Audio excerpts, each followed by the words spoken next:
একাত্তরের মুক্তিযুদ্ধে যেমন ঝাঁপিয়ে পড়ে বাঙালি এক নবদিগন্তের নতুন সূর্য ছিনিয়ে এনেছিল, তেমনি ২৪ জুলাই আগস্টে পরাজিত হয়েছিল কর্তৃত্ববাদী এক শাসকের।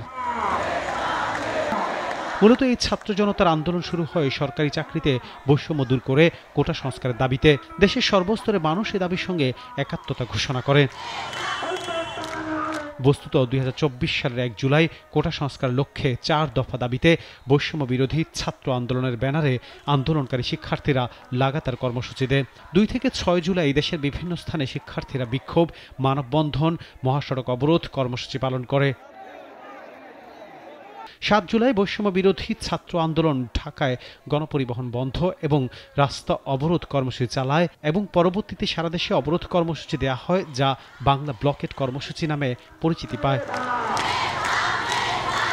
পরবর্তীতে এই কর্মসূচিটি ঢাকা সহ দেশের বিভিন্ন স্থানে ছড়িয়ে পড়ে। এইসব কর্মসূচিতে শিক্ষার্থীরা, ছাত্রলীগ ও পুলিশি হামলার শিকার হয়। ১৪ জুলাই আন্দোলনরত শিক্ষার্থীরা ঢাকায় গণপদযাত্রা করে রাষ্ট্রপতি মোহাম্মদ শাহাবুদ্দিন বরাবর স্মারকলিপি প্রদান করে। এদিন তৎকালীন প্রধানমন্ত্রী শেখ হাসিনা তার এক বক্তব্যে কোটা আন্দোলনকারীদের রাজাকারের নাতিপুতি হিসেবে অভিহিত করেন। তাহলে কি রাজাকারের নাতিপুতিরা পাবে? প্রধানমন্ত্রীর মন্তব্যের প্রতিক্রিয়া হিসেবে আন্দোলনকারী শিক্ষার্থীরা ব্যঙ্গ করে, তুমি কে, আমি কে, রাজাকার, রাজাকার, কে বলেছে, কে বলেছে, স্বৈরাচার, স্বৈরাচার সহ নানা স্লোগান। এদিন দিবাগত রাতে আবার উত্তাল হয় আন্দোলনের মাঠ। বৈষম্য বিরোধী ছাত্র আন্দোলনের অন্যতম সমন্বয়ক নাহিদ ইসলাম শেখ হাসিনার বক্তব্য প্রত্যাহার চান। পরের দিন অর্থাৎ ১৫ জুলাই আওয়ামী লীগ ও তৎকালীন সরকারের মন্ত্রীরা আন্দোলনকারী শিক্ষার্থীদের বিরুদ্ধে মুক্তিযুদ্ধের চেতনা নষ্ট করার অভিযোগ আনেন। ওই দিন সমন্বয়করা ঘোষণা দেন আন্দোলন চালিয়ে যাওয়ার। ১৬ জুলাই আন্দোলন চলাকালে একজন পুলিশ সদস্যের গুলিতে মৃত্যুবরণ করেন আবু সাইদ। পরের দিনেই ঘোষণা করা হয় ১৮ জুলাইয়ের জন্য কমপ্লিট শাটডাউন কর্মসূচির। এরই মধ্যে ১৮ জুলাই মারা যান মুগ্ধ। আবু সাইদ এবং মুগ্ধের মৃত্যুতে ব্যাপক ক্ষোভের দাগ কাটে সাধারণের মনে। আন্দোলন আরও বেগবান হয়। ১৯ জুলাইতেও সারা দেশে বৈষম্য বিরোধী ছাত্র আন্দোলনের ডাকা সর্বাত্মক অবরোধ চলে। এদিন মধ্যরাতে বৈষম্য বিরোধী ছাত্র আন্দোলনের অন্যতম কেন্দ্রীয় সমন্বয়ক নাহিদ ইসলামকে আটক করা হয়। একদিকে নাহিদ ইসলামকে আটক, অন্যদিকে বৈষম্য বিরোধী ছাত্র আন্দোলনের ৩ জন প্রতিনিধির সাথে সরকারের প্রতিনিধির একটি বৈঠক অনুষ্ঠিত হয়, যেখানে তারা সরকারের কাছে ৮ দফা দাবি জানান। বৈষম্য বিরোধী ছাত্র আন্দোলনের পক্ষে আলোচনায় অংশ নেন সমন্বয়ক সার্জিস আলম ও হাসনাত আবদুল্লাহ এবং সহ সমন্বয়ক তানভীর আহমেদ। সরকারের তরফ থেকে ফাটল ধরানোর চেষ্টা করা হয় আন্দোলনকারীদের মধ্যে, কিন্তু সফলতা আসেনি তৎকালীন সরকারের চেষ্টায়। আমরা আজকে ২১ জুলাই বৈষম্য বিরোধী ছাত্র আন্দোলনের একটি পক্ষ ৯ দফা দাবি জানিয়ে শাটডাউন চালিয়ে যাওয়ার ঘোষণা দেয়।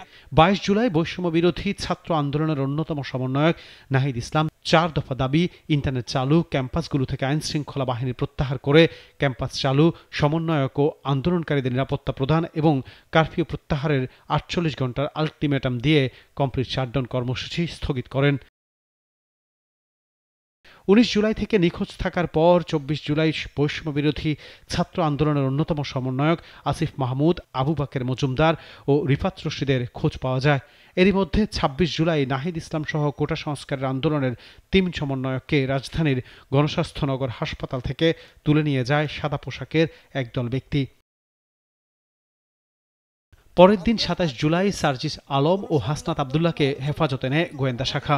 অনলাইন সংবাদ সম্মেলনে ২৮ তারিখের মধ্যে সমন্বয়ক নাহিদ ইসলাম, আসিফ মাহমুদ সহ আটক সকল শিক্ষার্থীদের মুক্তি, মামলা প্রত্যাহার ও শিক্ষার্থী গণহত্যার সাথে জড়িত মন্ত্রী পর্যায় থেকে কনস্টেবল পর্যন্ত সকল দোষীদের বিরুদ্ধে ব্যবস্থা নিতে আলটিমেটাম দেয় আন্দোলনকারী শিক্ষার্থীরা। যারা শহীদ হয়েছে তাদের জন্য ২৮ জুলাই রাত ১০টার দিকে পুলিশি হেফাজতে থাকা ৬ সমন্বয়ক আন্দোলন প্রত্যাহারের ঘোষণা দেন, কিন্তু পুলিশে আটক হওয়া অবস্থায় পুলিশের অফিসে বসেই বাকি সমন্বয়কারীদের সাথে যোগাযোগ না করে এমন ঘোষণা দেয় এটিকে সরকার ও পুলিশের চাপে দেওয়া হয়েছে বলে আখ্যায়িত করে আন্দোলন চালিয়ে যাওয়ার ঘোষণা দেয় বাকিরা।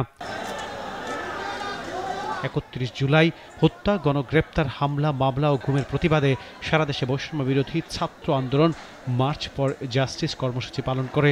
পরের দিনে ছেড়ে দেওয়া হয় গোয়েন্দা হেফাজতে থাকা বৈষম্য বিরোধী ছাত্র আন্দোলনের ৬ সমন্বয়ককে। 2 আগস্ট শুক্রবার প্রার্থনা ও ছাত্র জনতার গণমিছিল কর্মসূচি পালন করা হয়। 3 আগস্ট অনির্দিষ্টকালের জন্য সর্বাত্মক অসহযোগ আন্দোলনের ডাক দেয়া হয়। কেন্দ্রীয় শহীদ মিনারে দেয়া হয় অসহযোগ আন্দোলনের রূপরেখা। চলতে থাকে অসহযোগ আন্দোলন।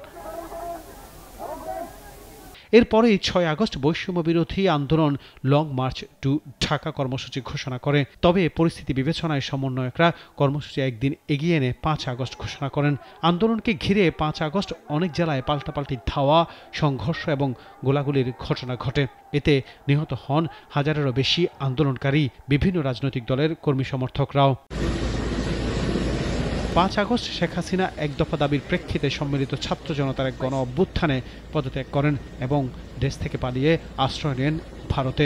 এরই মধ্য দিয়ে তার 15 বছরের বেশি সময়ের কর্তৃত্ববাদী এক শাসনের অবসান ঘটে।